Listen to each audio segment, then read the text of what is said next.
प्यार का पंचनामा के बाद क्या हुआ? ये फिल्म एक सुपरहिट फिल्म रही है, बट वो चीजें अपॉर्चुनिटीज में कन्वर्ट नहीं हो पा रही थी। काफी फिल्म्स थी, काफी वो प्रोजेक्ट्स थे, ऑलमोस्ट हमारे ऑन बोर्ड हो गए थे, रिहर्सल्स हमारी शुरू हो गई थी, कॉस्ट्यूम्स बनना शुरू हो गई थी, ऑन फ्लोर जाते जाते बस ड्यू टू मल्टीपल फैक्टर्स नहीं हो पाए। पंचनामा से पहले और पंचनामा के बाद मैसिव चेंज था। ये जर्नी होती है, I think it's what you choose. Difficult होता है, थोड़ा पेशेंस रखना, मैं भी सीख रहा हूँ। मैंने अपना चाइल्डहुड एक्टिंग करियर पीक पे छोड़ा था। जब मैंने डिसाइड किया कि एक लीडिंग एक्टर की तरह दोबारा वापस शुरू करना है मुझे, तो मुझे अपने आप को अपग्रेड करना था, समझना था। तो 3-4 साल में as an assistant director film set पे काम कर रहा था। मैंने क्लैप से लेके सेट पे झाड़ू पोछा भी मारा है, मैंने कुछ वेब स्पेस में भी मैं कर रहा था, कुछ टेलीविजन में भी किया था। मुझे लगता है कोई काम छोटा या बड़ा नहीं होता। Welcome to LOL podcast. और आज हम साथ में हैं ओमकार कपूर के, जिनको हम तब से जानते हैं जब वो छोटा बच्चा जान के उठा के हमें चाय पिलाते थे। जागो जागो सुबह हो गई। हाँ, एज ए चाइल्ड एक्टर काम किया, देन प्यार का पंचनामा, एंड अब उफिया स्यापा। मैंने देखी नहीं है लेकिन मैं देखूंगा जरूर जी। कैसे हैं आप भाई? हम तो बहुत टाइम बाद मिले हैं, 5-6 साल बाद। लोग बड़ा मिलते थे ना पहले। हाँ। क्या संबंध है आप दोनों के? क्या आपस में क्या संबंध है? ये बड़ा मैं ओमकार के साथ बाद में करता हूँ। काफी चिल करते थे एक्चुअली, ऐसे ही बैठ जाते थे आराम से चाय कॉफी पे। करेक्ट, चिल करते। फिर मैं इनके घर भी बैठा था। वो ब्यूटीफुल हाउस, खूबसूरत घर थे, क्या टेरेस था, मेरे को आज भी याद है भाई। इसको अच्छे घर हमेशा याद रहते हैं। लेकिन ये जो फिल्म है जिसकी बात करने वाले हैं, क्यों की ये? आई थिंक एक एक्टर चाहता है अपनी लाइफ में अपनी बॉडी ऑफ वर्क में कुछ ना कुछ अलग करते रहने की। सो जब ये फिल्म आई मेरे पास तो मुझे लगा कि एक ऐसी इंटरेस्टिंग फिल्म है जो हमने बहुत ज़माने पहले, एक फिल्म आई थी पुष्पक कपिल हसन साहब की। तो जब वो फिल्म आई थी तो और बहुत चर्चित हुई थी और लोगों को पसंद आई थी और बहुत इंटरेस्टिंग कॉन्सेप्ट था। तो जब ये फिल्म का भी कॉन्सेप्ट डिज़ाइन किया गया इस तरीके से, तो आई थॉट कि शायद ये कुछ इंटरेस्टिंग प्ले करने में भी मजा आएगा कि जब आप हैंडीकैप होते हो, आपके पास डायलॉग्स नहीं और ये पूरी साइलेंट फिल्म है जी, जस्ट बैकग्राउंड स्कोर पे है। तो आई थिंक जब आप देखेंगे तो आपको पता चलेगा। तो हमारे लिए भी बहुत इंटरेस्टिंग सेटअप था। It was like a literally choreography होती थी हर चीज़ की कि किस तरीके से हम एग्जीक्यूट करेंगे, क्योंकि बात कहनी है, आपको एक सीन एक्सप्रेस करना है, लेकिन आंखों से और चेहरे से और बॉडी लैंग्वेज से। तो जैसे हाउ अगर आप एग्जाम्पल के तौर पे, जैसे how Ranbir was in Barfi and how he had to play, so this was my little tribute कि मुझे ऐसा चांस मिला कि कुछ ऐसा प्ले करूं। Wow, but it's too difficult यार। कोई नहीं बोल रहा है। चलो बर्फी में तो एटलीस्ट कोई वॉइस ओवर था, बर्फी की आवाज ऐसी थी तो आपको वो फील होता है जी। यहाँ पर तो कुछ नहीं जी, कोई डायलॉग ही नहीं, not at all. And I mean Rahman साहब का एक पूरा बैकग्राउंड स्कोर है जो आई थिंक फिल्म की बैकबोन है। तो वो कहानी कहते जाती है धीरे धीरे और एक्टर्स की परफॉर्मेंस कहती जाती है। यार पर कितना मजा आता होगा ना इस फिल्म के दौरान, जितनी मर्जी पार्टी करो, ठंडे ड्रिंक पियो कि अरे मेरा कल शूट है, गला खराब हो, अरे कोई नहीं, होने दे, चुप ही रहना है वहाँ पे। ये मजा होता है। लेकिन यार मेरे को ऐसा, यार ये एज अ मार्केट क्यों नहीं की कि ये एक साइलेंट फिल्म है यार? मतलब मेरे को आपने बोला ना, मैंने अभी देखी नहीं है, मैंने वो देखा, वो सब कुछ पोस्टर्स देखे, रील वील पे गाना भी है, वो सब देखा, तो मुझे लगा हाँ यार ये फिल्म है, कभी देखूंगा मैं। अभी नेटफ्लिक्स पे तो आ गई है तो देखूंगा, बट आपने बोला अब मैं आज ही अब भी देखूंगा। एक्चुअली वो आई डोंट नो, ये डिसीजन जो होते हैं वो प्रोडक्शन और चैनल के होते हैं और स्टूडियोज के होते हैं कि मार्केटिंग किस तरह कहाँ कब करनी है। एक एक्टर का सिर्फ एक काम होता है कि आप हाँ या ना कहो, और एक प्रोजेक्ट पे ऑन बोर्ड करने के बाद we move on to the next thing. हम इतना फोकस रखते नहीं कि हाँ, चाहते हैं कि बेस्ट ऑफ द वे में ऑडियंस तक पहुंचे, but it's okay. I think Pushpak के बाद इतनी, मतलब ये फिल्म आई है, ऐसी कोई आई नहीं, तो अच्छी मार्केटिंग करनी चाहिए थी। नहीं, अच्छी मार्केटिंग ही की है, बट वो पिच शायद वो चुप ही रहे, मतलब उसमें भी मार्केटिंग में भी चुप रहे। Promotion was also as silent as the film may be. But payment भाई इसका मिला, आपने पेमेंट मांगा तो वो ऐसे तो नहीं चुप ही रहे। नहीं, वो दिक्कत लकीली लव फिल्म्स में कभी नहीं आती है। हाँ यार, लव फिल्म्स तो बहुत सही है। एक लौता प्रोडक्शन हाउस है, मैंने गाना लिखा था मलंग के लिए, उन्होंने मेरे को ढूंढ के पैसे दिए इधर आप, बिकॉज वो खुद लिरिसिस्ट रहे हैं और आई थिंक राइटर है, तो वो जानते हैं कि रॉयल्टी उनके अंकुर सर है, हाँ, जो प्रोडक्शन का सब कुछ देखते हैं, उन्होंने मतलब फोन किया, अग्रीमेंट करवाया। मैंने बोला अरे सर पैसा नहीं लेना, नहीं नहीं सर पैसे नहीं चाहिए ना, फिल्म में गाना आ गया और क्या चाहिए, नहीं ले, और पूरे पैसे दिए, और आज भी उस गाने के मुझे पैसे आते हैं। अच्छा, हाँ जी, मैंने देखा कि पतला पसलियां खाने के पैसे नहीं होंगे, इसलिए ढूंढ ढूंढ के दिए भाई, ले ले हर्ष। लेकिन क्या फिल्म है यार, मैं बड़ा मतलब मेरे को वो हो गया है, मैं भी घर जाके जरूर देखूंगी यार। अरे बहुत कमाल, बहुत कमाल। एंड मैं तो भाई को तब से मतलब जब हम मिले थे प्यार का पंचनामा के कोई प्रमोशन के टाइम पे, बिल्कुल बिल्कुल। तब फिर बात करते करते फिर एक बार ऐसे फिर आपकी मेरी दोस्ती हुई, फिर आपने मुझे बोला करेक्ट कि मैं फिर हमने एक बार एक एपिसोड भी साथ में किया था, I think laughter comedy circus का हमने एक एपिसोड किया था साथ में। कितने सारे लोग आए थे जब प्यार के पंचनामा, हमें 1 2 3 ऐसे लगा बस आई है पूरी कॉलेज की, है ना। पर क्या फिल्म थी यार वो, मतलब माइंड ब्लोइंग। मतलब आज भी कभी ऐसा लगी होती ना फिल्म तो आप हटा नहीं सकते, थोड़ा देख ही लेते हो, है ना। आई थिंक वो फिल्म का एक कनेक्शन यूथ के साथ एंड कॉलेज क्राउड के साथ स्पेशली बहुत ज़्यादा यू नो, वो आज भी मुझे लगता है कि इतने साल हो गए, जब कभी मैं ट्रैवल करता हूँ देखता हूँ, लोग भी बोलते हैं यार वो फिल्म बहुत सही थी, और लड़के खास करके बोलते हैं यार ये हमारी कहानी कह दी आपने। हाँ, लड़कों को बड़ी शांति मिली थी जब ये लोग लड़कियों की बेइज्जती करते हैं ना, बहुत मजा उनको थोड़ा लंबी सांस, एक ठंडी सांस आई थी, ओ मजा आ जाता था। लेकिन भाई मैं भाई के बारे में एक बात बताना चाहूंगा, हमको लगता है बिकॉज आप यंग है और आज के हीरो है, तो हमको लगता है कि आप आज के हो, लेकिन आप बहुत पुराने हो जी। मतलब आपने बचपन से इंडस्ट्री को देखा हुआ है, तो you are old actor in the body of young actor, ऐसा कुछ सीन है। और आपकी इंडस्ट्री को लेकर जो नजरिया भी है ना, वो भी बहुत मेच्योर है। मतलब हम जब मिले थे, we used to talk so much, मतलब हम बैठते थे ना, हम ऐसे चिल और पार्टी नहीं करते थे, वी यूज्ड टू टॉक, बातें करते थे, अरे तब कैसा होता था, क्या होता था, एक एक्टर क्या सोचता है, कैसे सोचता है। बिकॉज एक्टर की जिंदगी में मेरे हिसाब से सबसे ज्यादा जरूरी होता है पेशेंस, खुद पर भरोसा, खुद पर विश्वास, और रोज काम करते रहना। बिकॉज फिल्म आ रही है 6 महीने, साल, आपको बॉडी का भी ध्यान रखना है। हम तो टीवी वाले हैं ना, हमको तो पता है ये कल भी शूटिंग पे जाना है, परसों भी शूटिंग पे जाना है, तो हमारे लिए रोज का है वो। बट आपके लिए इट्स टू डिफिकल्ट टू, और अपने क्राफ्ट पे रोज काम करते रहना है। हमारे तो है कि टीवी में करो, हर महीने पैसे आने ही हैं। नहीं, आई मीन मुझे लगता है आई थिंक फिल्में आप लोग, मैं नहीं इनफैक्ट बहुत रेस्पेक्ट करता हूँ इन अ वे, बिकॉज मैंने जब थोड़ा बहुत टेलीविजन में अपना एक्सपीरियंस किया, आप उस चीज के, उस मीडियम के और उस तरीके से काम करने के अपने चैलेंजेस भी हैं। जो फिल्म में हमें बहुत सहूलियत मिल जाती है, टेक्स में टाइम मिल जाता है, प्रिपरेशन का एक्स्ट्रा टाइम मिल जाता है, बट उतना हाजिर जवाब होना, उतना स्पॉन्टेनियस होना टीवी में, उतना जल्दी से चीज़ें पिकअप करना, मैंने देखा है कि वो एक अपना चैलेंज है ना। Respect to that seriously.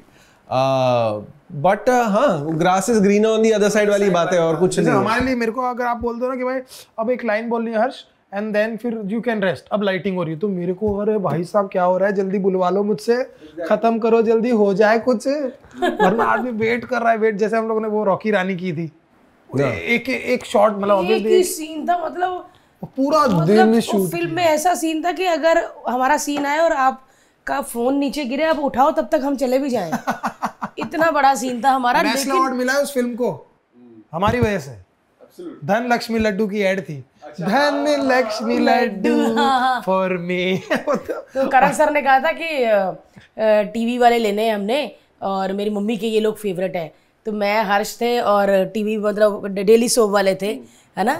तो उन्होंने पूरा दिन लग गया भाई, पूरा दिन धन लक्ष्मी लड्डू करते करते, है ना, 15 सेकंड के शॉट के लिए। और उसके बाद जब फिल्म रिलीज हुई, लोगों ने हमें स्क्रीनशॉट भेजे, अरे तुम लोग भी हो।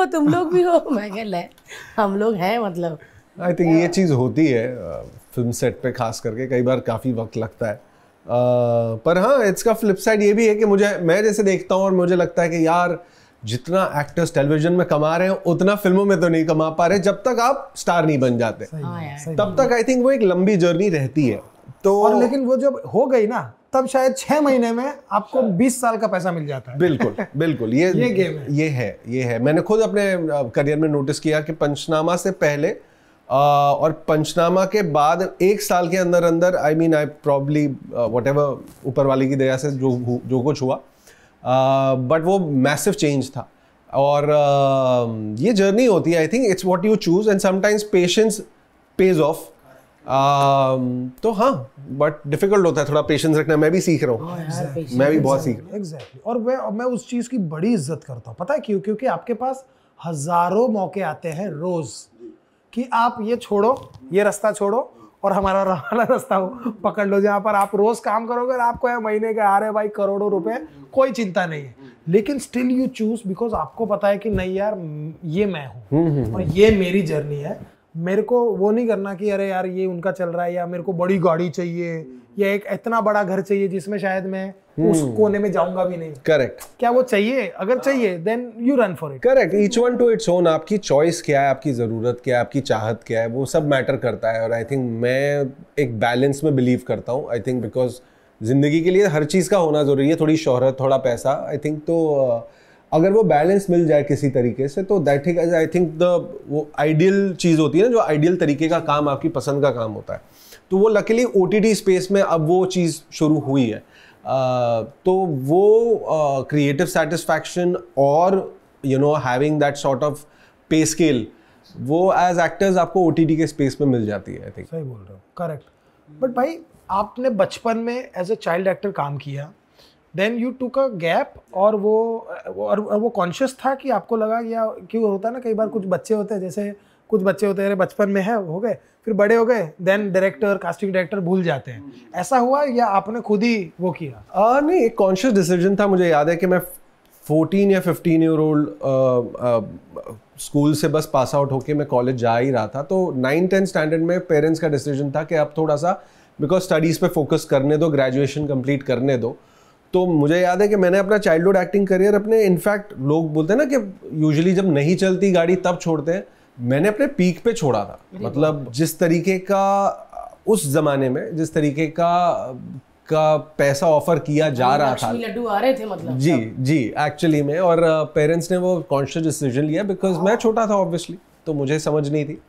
पर वो चीज़ करना, and thankfully because you know एक चाइल्डहुड होता है एक नॉर्मल, तो वो मैंने वैसे पीक पे कंप्लीट किया था, which is good in a way, because शायद इसलिए लोग आज भी याद रखते हैं कि यार ये वही छोटा बच्चा वाला ओमकार कपूर है।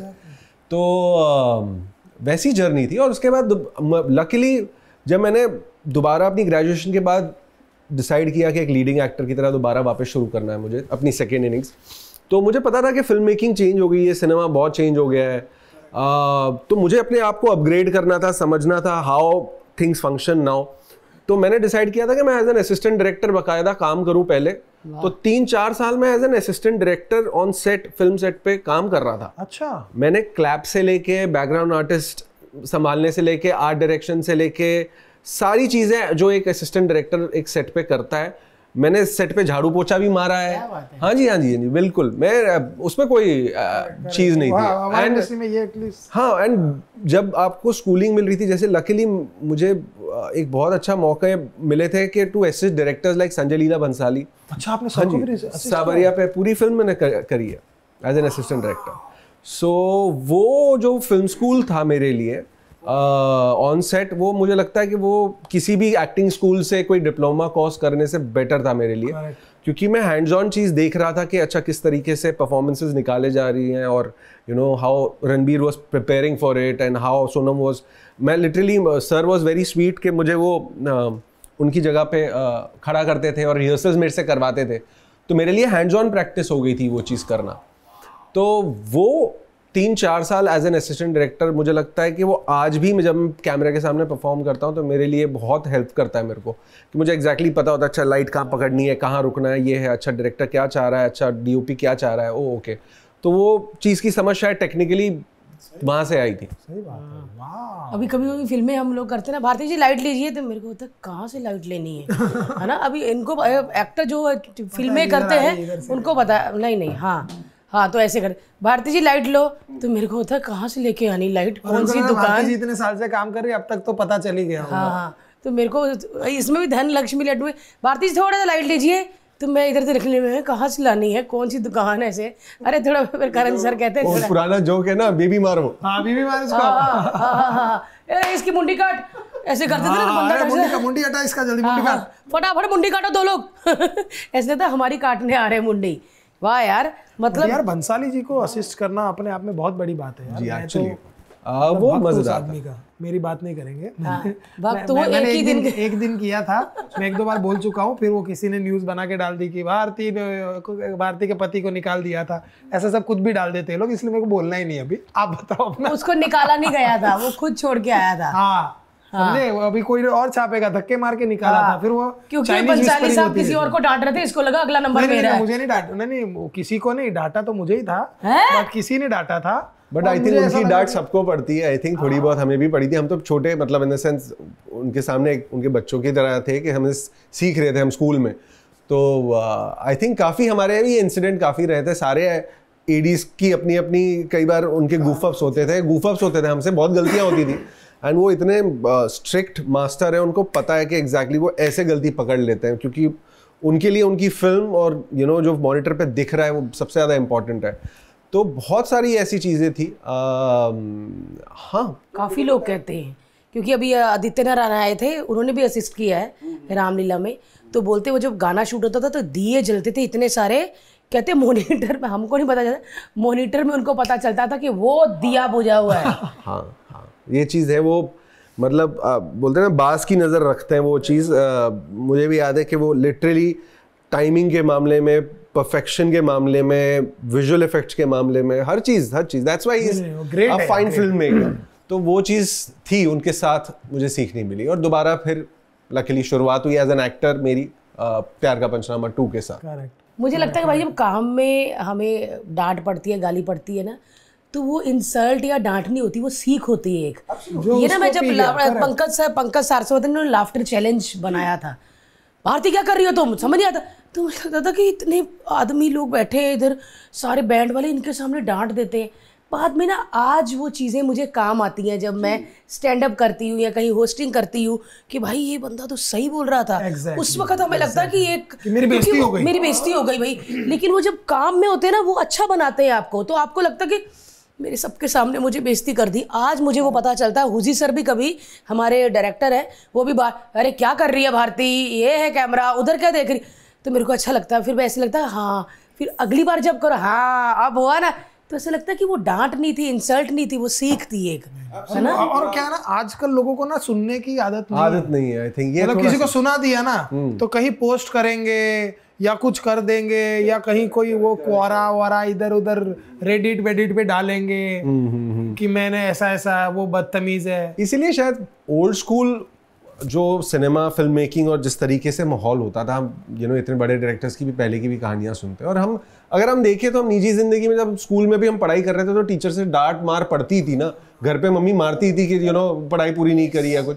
तो और क्या होता है कि छड़ी की मार कभी कभी याद रहती है और आप वो लेसन भूलते नहीं हो, तो लगता अच्छा है। कभी कभी डांट भी अच्छी होती है क्योंकि आप सीखते हो, जैसा आपने कहा। नहीं बहुत खाया करो आप लोग।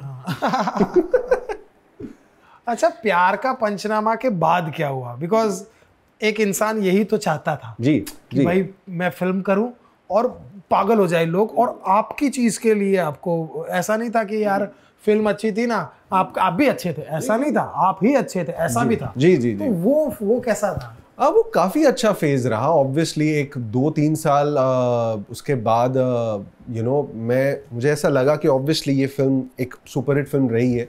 रिलेटिव न्यू कमर्स थे हम सारे के सारे, और बट मुझे ऐसा लगा जर्नी में थ्रू आउट के वो चीज़ें अपॉर्चुनिटीज़ में कन्वर्ट नहीं हो पा रही थी। मतलब कई बार ऐसा कुछ, काफ़ी फिल्म्स थी, काफ़ी वो प्रोजेक्ट्स थे जो मुझे लगा कि ऑलमोस्ट हमारे ऑन बोर्ड हो गए थे, रिहर्सल्स हमारी शुरू हो गई थी, वर्कशॉप शुरू हो गई थी, हम कॉस्ट्यूम्स बनना शुरू हो गई थी। इस हद तक कुछ फिल्म्स थी जो मेरी ऑन फ्लोर जाते जाते बस ड्यू टू मल्टीपल फैक्टर्स नहीं हो पाई। तो ऑब्वियसली वो डिसहार्टनिंग था, और कहीं ना कहीं ऐसा लग रहा था कि करियर थोड़ा सा सही नहीं जा रहा है, शायद थोड़ी किस्मत साथ नहीं दे रही थी शायद, बट आपको पता है कि बहुत सारी फिल्मों में खास करके जब आप कोशिश कर रहे होते हो तो अपना एक ओन स्वीट टाइम लगता है उसको, 1-2 साल कभी लगते हैं जस्ट प्री प्रोडक्शन को। तो वो चीज़ें वर्कआउट नहीं हुई, और जिस तरीके का काम फिर आ रहा था मेरे पास, मुझे लग रहा था मुझे ये नहीं करना है, तो कहीं ना कहीं वो बीच में मैं थोड़ा सा फंसा रहा था। तो बट कोई नहीं, आज आई थिंक एक फ्रेश स्टार्ट लेके मैं दोबारा शुरुआत करना चाहता हूँ। और आई थिंक मुझे जहाँ तक लोगों ने मुझे देखा है और पसंद किया है और जितना प्यार दिया है, और जितने फिल्म मेकर्स ने भी मुझसे कहा और बातचीत की है कि वो मतलब जानते हैं कि you know he is a talented actor, he is a talented you know, तो मुझे लगता है कि वो आज नहीं तो कल जब दोबारा पर्दे पे छपेगा किसी मौके के थ्रू तो वो चीज़ दोबारा साबित हो जाएगी। तो थोड़ा वक्त वेस्ट हो गया लेकिन कोई बात नहीं। हमेशा ऐसी चीज़ पे एक ही बात बोलता हूँ, स्टीव जॉब्स ने अपना एक लेटर लिखा था, उसमें उन्होंने अपने सारे फेलियर्स गिनाए थे क्योंकि वो फेलियर्स ने ही उनको उस सक्सेस पे लीड किया था। अगर वो नहीं होता तो आज ये नहीं होता, वहाँ पे थप्पड़ नहीं पड़ा होता तो ये नहीं होता, वहाँ पे फेल नहीं हुआ होता तो ये नहीं होता। सो कहीं ना कहीं हर एक चीज़ आपको कहीं ना कहीं काम तो आता है, ये जाया नहीं जाता, इस पूरी दुनिया में यूनिवर्स में कुछ जाया नहीं जाता। आई थिंक मैं भी वही देखता हूँ, जब आज बोलते हैं ना कि आपको कुछ साल बाद समझ में आता है, जैसे आपने कहा कि यार वो क्यों जर्नी में इतना डिटोर लंबा हुआ। बहुत सारी ऐसी चीजें भी थी जो मुझे लगा कि मुझे निजी जिंदगी में as a human being, as a you know professional चीजें समझने के लिए थोड़ा सा वक्त चाहिए था और ये चीजें पहले नहीं पता थी मुझे। तो मुझे धीरे धीरे मुझे भी इंडस्ट्री और आप क्या क्रिएट कर पा रहे हो उन अपॉर्चुनिटीज के साथ वो बाद में समझ आई। तो थोड़ा वक्त लगता है, हम यू नो कोई भी अपने माँ के पेट से तो सीख के नहीं आता चीज़ें। तो उसको मैंने पॉजिटिवली लिया, उसको मैंने वैसे नहीं लिया कि यार ये मेरे साथ क्यों हो रहा है, मुझे ऐसी मेरी फिल्में माउंट नहीं हो पा रही या चीज़ें यू नो गड़बड़ हो रही हैं, ऑन फ्लोर जाते जाते रह रही हैं।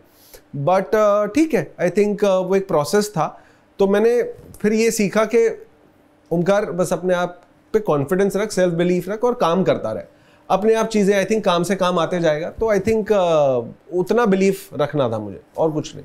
बट भाई बहुत, अब जैसे जो आप सेंसिबल हो और आप आज नेटफ्लिक्स की इतनी कमाल की और यूनिक फिल्म, मतलब हर एक एक्टर अपने प्रोफाइल में ये फिल्म डालना ज़रूर चाहेगा कि यार एक ऐसी फिल्म मिल जाए मुझे जो अलग सी हो। आज आपको वो फिल्म आप कर रहे हो और आपने उसमें बहुत अच्छा काम किया इनफैक्ट। लेकिन वो दौर के लिए आप कोई एक एक्टर है अगर जो शायद उस दौर से गुजर रहा है और उसको आप क्या कहना चाहेंगे? क्योंकि क्या होता है ना, कई बार किसी की जर्नी देखकर आप समझ रहे हो हाँ बिल्कुल ऐसा करना है। तो आई थिंक मतलब एक बहुत अंधेरी रात के बाद एक सुबह आती है, मुझे लगता है वो आएगी। ये होता है कि आपको कोई पेशेंस सिखाता नहीं, आप खुद ही करते करते सीखते हो। रेजिलियंस रखना और यू नो मेंटली स्ट्रांग रहना और अपने आप को एक रूटीन में रखना, एक थोड़ा सा क्रिएटिवली अलाइव रखना किसी तरीके से, वो चाहे कोई प्रैक्टिस से हो या कोई चीज़ करते हुए हो। या तो मुझे लगता है कोई काम कई बार ऐसा भी होता है कि कोई काम छोटा या बड़ा नहीं होता। तो मैंने भी किया, इनफैक्ट ऐसा नहीं था, मैंने इनफैक्ट कुछ टेलीविज़न में भी किया था, मैंने कुछ वेब स्पेस में भी मैं कर रहा था। तो जो अपॉर्चुनिटी मेरे पास आ पा रही थी तो मैं तो वो कर रहा था। तो मैं as such you know, but हाँ you have to be at it, you have to be, और पेशेंस सीखना पड़ता है। मैं भी सीख रहा हूँ, समझ रहा हूँ और क्या आपके लिए वर्क करता है क्या नहीं करता है, क्या आपकी स्ट्रेंथ है और क्या वीकनेस है, अपने आप से पूछना पड़ता है। तो समझ के बस चलते रहो आगे, रुको मत। क्या बात है भाई। लव सर के बारे में थोड़ा बताओ। मैं तो उनको जिंदगी में 2 या 3 बार मिला हूँ, लेकिन वो बहुत बहुत फ्रेंडली लेवल पे मिले। सोनू के टीटू की स्वीटी का जो ट्रेलर था वो हम उसके प्रमोशन के लिए मिले थे, तो उन्होंने मेरे को दिखाया जब रिलीज भी नहीं हुआ था और मैंने देखा, मैं कहा भाई बोले ये क्या है। बट हाँ मेरे को नाम ही नहीं याद हुआ था, टूटू की टीटी ऐसा ही मेरा हो जा रहा था। बट जीनियस फिल्म मेकर यार, जीनियस। ऐसी चीज लिखना मेरे ख्याल से सबसे मुश्किल है जो आम जिंदगी में होती रहती है। एब्सोल्युटली, आई थिंक उनका एक अपना नज़रिया है ज़िंदगी और कहानियों को देखने का, बिकॉज मुझे लगता है कि वो काफ़ी इंस्पिरेशन उन्होंने निजी ज़िंदगी में जो एक्सपीरियंस की है, एक फैमिली ऑडियंस क्या चाहती है, एक यू नो एक यूथ ऑडियंस क्या चाहती है, उसकी जो ऑडियंस की जो पल्स है वो मुझे लगता है कि as a film maker, as a story teller, he is very good at it. इसलिए शायद उनकी कहानी इतनी रेजोनेट होती है ऑडियंस के साथ और ऑडियंस बोलती है हाँ यार ये मेरे साथ हुआ है। तो आई थिंक वो उनकी लिखावट में एक यू नो कला है वो चीज़ की। और वो जिस तरीके से उनकी कहानियाँ भी कहते हैं और जो यू नो कार्तिक का जो मोनोलॉग था या जिस हिसाब से वो कहते हैं, वो आपको लगता है कि यार ये अलग वे ऑफ स्टोरी टेलिंग है या स्क्रीन प्ले है। एग्जैक्टली। तो हमने भी जब मुझे याद है कि मैं जब पंचनामा 2 की स्क्रिप्ट पढ़ रहा था तो मुझे कई बार ऐसे पढ़ते पढ़ते लगा यार ये तो मेरे साथ भी हुआ है, ये तो मेरा भी ऐसे कटा है 1-2 बार। तो हाँ एक्चुअली हुआ था। और ये बहुत बड़ी बात है, ये राइटर के लिए ये लिखना कि 500 करोड़ आदमी है दुनिया में जी, उनमें से 90% फील कर रहे हैं वही सेम, तो कैसे कर दिया यार। एंड नाउ ऑब्वियसली ही होता है ना, एक हर फिल्म मेकर की अगर आप देखें तो उनकी एक अपनी स्ट्रेंथ होती है, एक अपनी certain taste of film making होता है, तो उनका वो अपना एक टेस्ट ऑफ फिल्म मेकिंग है मुझे लगता है, और वो चीज़ जो बनाते हैं वो उसमें माहिर है। It's been a good experience working with him. मेरा तो होम ग्राउंड है जहाँ से शुरुआत हुई है। बट शूट में कैसे होते भाई, गुस्सा करते हैं, अरे यार ऐसे करना इसको, क्या मस्ती से? नहीं, मैंने तो बहुत सारे ऐसे फिल्म मेकर्स के साथ भी काम किया है जो बहुत गर्म दिमाग रहते हैं सेट पे। वो उस मामले में बहुत बहुत कूल माइंडेड है और नॉट एट ऑल, वो बहुत चिल्ड आउट है। इनफैक्ट हम बोलते हैं यार टाइम वेस्ट हो रहा है, जल्दी शुरू करो। प्रोड्यूसर बोल रहा होगा कि अरे यार पैसा वेस्ट जा रहा है, लेकिन वो अपना फुर्सत लेते हैं। मुझे याद है कि कुछ इंटेंस सीन्स शूट कर रहे थे हम, और उसमें इनफैक्ट ज़्यादा डायलॉग्स भी नहीं थे, लेकिन उनको कुछ एक एक्सप्रेशन में चाहिए था, और उसके मुझे लगता है कि उन्होंने आराम से कुछ मेरे 20 या 25 टेक्स लिए थे। और वो एक ट्रॉली लंबा शॉट था जहां वो चार्ज करते हुए दिखते हैं, आप फिल्म में देखेंगे तो आपको याद आएगा। तो तब मुझे उस दिन काम करते करते रियलाइज हुआ कि वो वही कह रहे थे कि यार I am not feeling it in the eyes, कि मुझे दिख नहीं रही है वो कि वो बात क्या महसूस कर रहे हो। तो he takes his own sweet time and gives time to actors to perform and to be ready and be at ease. तो बहुत कंफर्ट लेवल था, मुझे लगता है कि उनके साथ जब मैंने काम किया है वो बहुत कंफर्ट लेवल उनके साथ रहता है। क्या बात है यार, जीनियस। जब आप छोटे थे तो शूटिंग पे जाते थे तो साथ में कौन जाता था? मम्मी। मेरी मम्मी पूरा वर्ल्ड घूम चुकी है मेरे साथ, क्योंकि जब हम जितनी शूटिंग्स थी मेरी जुदाई के लिए हैदराबाद हम शूट कर रहे थे, जुड़वा के लिए। तो जुदाई में भी थे ना? जी। अरे पता है भारती, जब याद करो ना तो अरे हाँ कितनी पिक्चरें कर दी। और ये कौन सी घूंघट? सो मेरी तकरीबन 14-15 फिल्म्स रही एज अ चाइल्ड एक्टर। अब आपको मैं धीरे धीरे, और हाँ बच्चों के सुपरस्टार थे आप। जी। तो मैं आदित्य कुणाल एक ही टाइम फ्रेम के थे उस टाइम पे। आदित्य ने गाना गाया था मेरा, तो और मैं परफॉर्म कर रहा था उस गाने पे। तो जब हम मिला, हमारी दोस्ती वैसे ही शुरू हुई थी। और उसके बाद तो हाँ काफी फिल्में थी, जुदाई, जुड़वा, हीरो नंबर 1। अरे हाँ वो बनते थे गोविंदा के साथ। हाँ अरे बाप रे, ये चल मुझे ज्यादा परेशान मत करना, मैं काम छोड़ दूंगा, अरे सॉरी करके भाग जाता था। हाँ। अरे यार, तो बहुत सारी फिल्में। तब भी ऐसे होता था, मम्मियों को स्क्रिप्ट दे देते, मम्मियाँ याद करवाती। हाँ बकायदा। मुझे याद है हम फिल्मी चक्कर एक शो आता था बहुत बड़ा, जी स्टूडियो, जी फिल्मी चक्कर देखे। तो हमने वहां से तो मेरी डिस्कवरी शुरू हुई थी। मैं, सतीश जी, रत्ना पाठक जी और कविन, हम 4 के ऊपर वो शो था, और वो शो काफी मशहूर रहा, हिट रहा। हम 5 के साथ साथ ही आया था उसी दौर में। तो फिल्मी चक्कर अशोक जी ने डायरेक्ट किया था, अशोक पंडित। करेक्ट। और ग्राफिक्स होता था ऐसे गोल गोल वाले। तो वो 1.5-2 साल आई थिंक वो हिंदुस्तान के हर घर में शो इतना पसंद किया गया कि उस शो से एक्चुअली देखा देखी में मुझे फिल्म मासूम मिली थी। उन्होंने कहा था कि यार ये बच्चा बहुत नौटंकी है, इसको बुलाओ। हाँ, शरारती था शक्ल से बच्चा ये।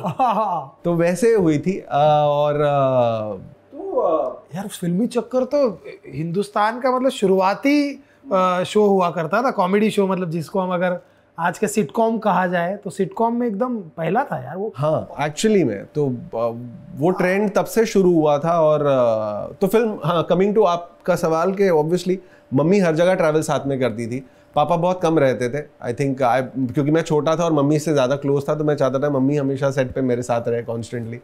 तो जब उसके बाद हम एक लिटिल वंडर्स करके ग्रुप हुआ करता था कल्याण जी आनंद जी का, करेक्ट। तो उसके साथ जब हम वर्ल्ड टूर पे भी जा रहे थे, 1.5 साल हम सारे टूर में, आकृति कक्कर उस टाइम पे थी, और दिव्या जो सिंगर है, दिव्या कुमार, वो हाँ हम सारे एक ही बैच के थे। जी थोड़े पतले थे उस टाइम पे, थोड़े ही थे। वो भी चाइल्ड सिंगर थे वो से दिव्या कुमार, मैं, जावेद अली नहीं थे, दर्शन दोषी जो ड्रमर है, मैं, वो, आकृति, हम सारे 1 साल 1.5 साल हमने यूएस टूर किया, 1.5 महीना यूके टूर किया। तो ये जो पूरा टाइम था तो मम्मी साथ में रहती थी और उन्होंने मेरा ख्याल रखा। But this was a most beautiful I think phase.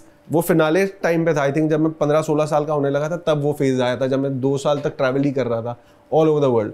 तो हमने परफॉर्म किया वेम्बली अरेना स्टेडियम में उस टाइम पे, जहाँ 9000 कैपेसिटी उस टाइम पे होती थी, और फुल हाउस के साथ. मैडिसन स्क्वायर गार्डन न्यूयॉर्क में हमने परफॉर्म किया. क्या बात कर रहे हो, मेडिसिन जो आज हम बात करते हैं. और वो पूरा ट्रूप सिर्फ बच्चों का था, उसमें कोई लीडिंग आर्टिस्ट एज ग्रुप बड़ा नहीं था, सिर्फ it was all about from the age of 10 to 16. और वो शोज हाउसफुल जाते थे ऑल ओवर द वर्ल्ड.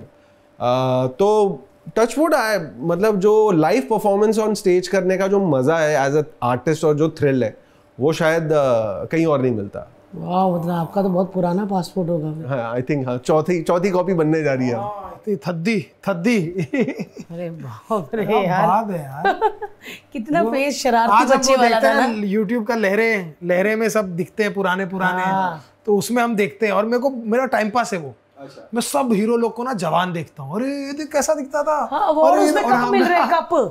और उनके कोट ऐसे वाले थे, इधर तक बटन वाले, है ना हर्ष, यहाँ तक बटन वाले थे. हम लोग जोक मारते रहते. मैं समझ गया ये, आई थिंक नहीं, बट ये सही है. आई थिंक उस टाइम पे ये सब चीजें होती भी थी ना, मतलब अजीब का लाल पैंट और पीली शर्ट और कुछ भी होता था. वो दौर में भाई आप इमेजिन करो कि म्यूजिक डायरेक्टर को कप दिया जा रहा है, क्रिकेट वाला, मतलब कप बाकायदा. आपने अभी देखा लहरों में, है ना, अवार्ड्स का बेस्ट अवार्ड मिलने पर. अच्छा जी, अवार्ड शो नहीं था वो, ऐसे ही उनकी पार्टी होती है ना, कह रहे हैं आपने बहुत अच्छा किया, तो उन्होंने एक साथ कहीं से मंगाए होंगे, दादर वादर से. तो वो उन्होंने वो दिए, एंड एवरीबॉडी, सब बड़े बड़े चश्मों में मफल पहने हुए, है ना. हाँ. शर्ट के साथ पैंट शर्ट और साथ में वो, अच्छा, बाल बड़े बड़े, है ना.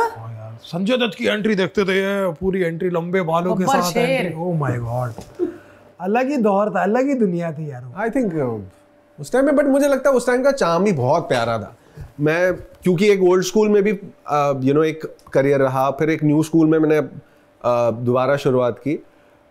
मैं तो मुझे लगता है मैं अपनी स्कूलिंग में और थॉट प्रोसेस में एक बैलेंस हूँ.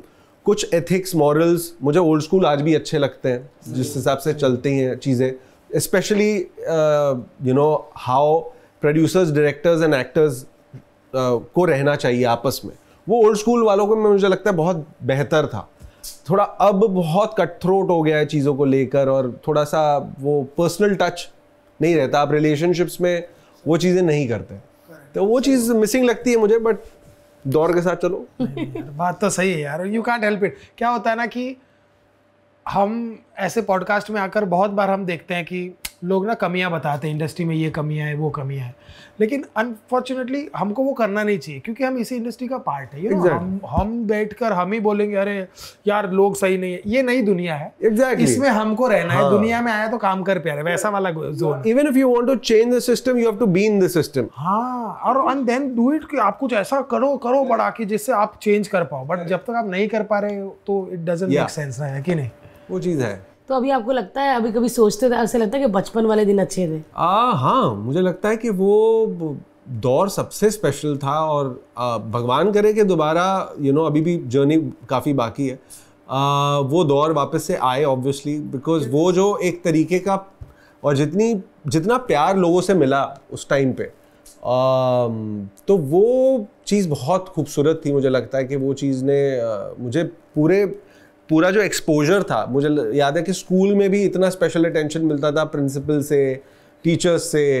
कई बार एक्चुअली में मुझे स्कूल में टीचर्स बिठा के एक्स्ट्रा ट्यूशन्स करवाती थी पर्सनली, कि यार ये हमारा स्कूल का नाम रोशन कर रहा है, ये फेल नहीं हो जाना चाहिए पढ़ाई में, क्योंकि मेरे पास टाइम बहुत कम होता था. मैं सेट पे 15 दिन रहता था महीने में, और स्कूल में 15 दिन रहता था. स्कूल में वट था थोड़ा. और लड़कियां नहीं, स्कूल में आई थिंक वो कभी फीमेल अटेंशन का इतना एज सच था नहीं. बाहर मिलता था वो. हाँ, आई थिंक वो नहीं बाहर मिलता था वो कॉलेज टाइम पे आके आप जब थोड़े से आप टीनेज ईयर्स में आते हो, तब वो महसूस होता है कि अच्छा जब आप जवान बच्चे की तो बड़ी लड़कियां की पपियां लेती, कितना क्यूट है ये. हाँ, मतलब मुझे याद है, हाँ बकायदा मुझे याद है कि जब हम जुदाई शूट कर रहे थे, तो एक सीन था जहाँ श्रीदेवी जी मुझे नहला रही है टब में, तो पापा और मम्मी थे, तो पापा ने कहा कि देखो इस लड़के का नसीब, श्रीदेवी नहला रही है. आई थिंक वो एक चीज थी जो बहुत अमेजिंग थी. क्या बात है यार, क्या जर्नी रही है यार। लेकिन एक बात तो मैं बोलना चाहूँगा भाई, बहुत अच्छे एक्टर हैं आप, और जब भी हम सीन देखते हैं या कुछ देखते हैं तो ऐसा लगता है कि नहीं यार ये बहुत कमाल एक्टर है। लेकिन अनफॉर्चुनेटली आपको लगता है ये, क्योंकि आप उस दुनिया में हो, आप वो जी रहे हो, तो आपको लगता है कि यार ये वक्त बड़ा लंबा है। हम तो आज भी जब भी कुछ देखते हैं लगता है अरे यार ये किधर है, ये किधर है।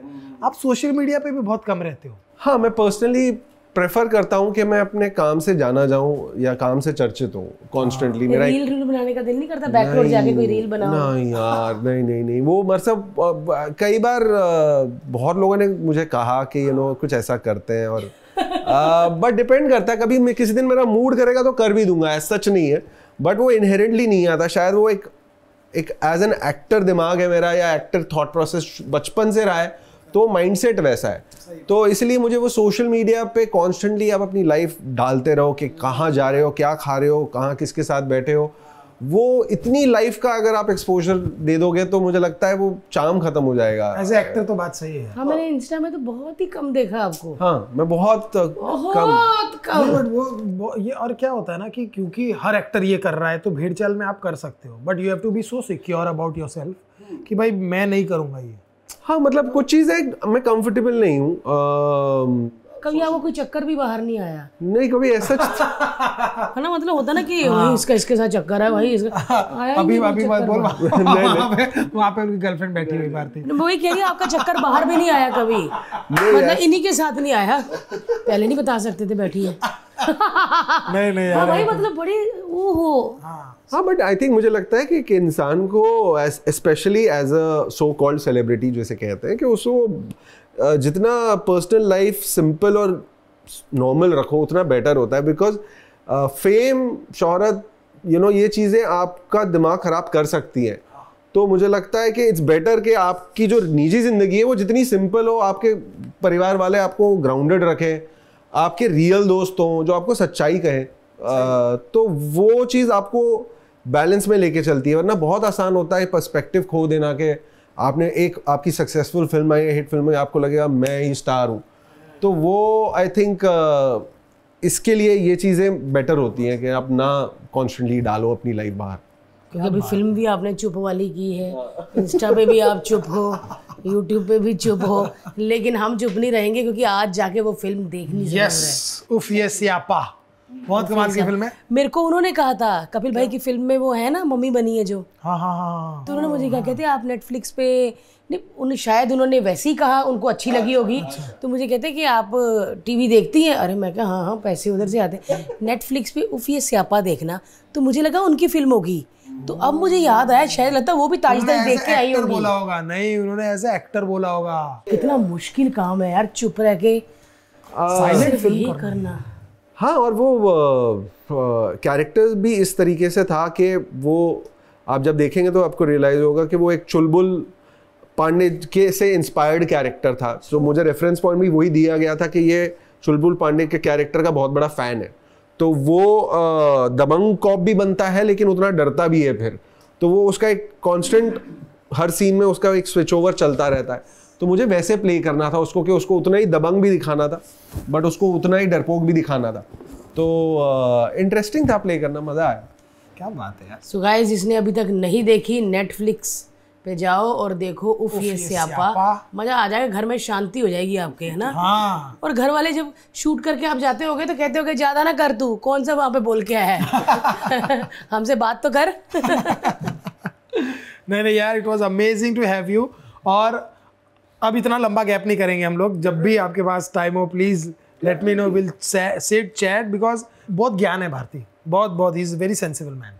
तो तूने फिर इनके प्यार को ठुकराया क्यों में तुम दोनों एक साथ है? आप जो आ गए समझी। मैं नहीं प्रेग्नेंट हो गई थी मैं, तो इसको लगा ओह शिट अब मेरी अलग दुनिया हो शादी गई। के बाद कोविड आया, कोविड के बाद बेबी का सेकंड बेबी रुकी नहीं रही है। चलो वेरी गुड, अच्छा हंसता खेलता परिवार है। तो मैं अकेले थोड़ी कर रही हूँ यार, कैसा है कहता रुकी नहीं रही।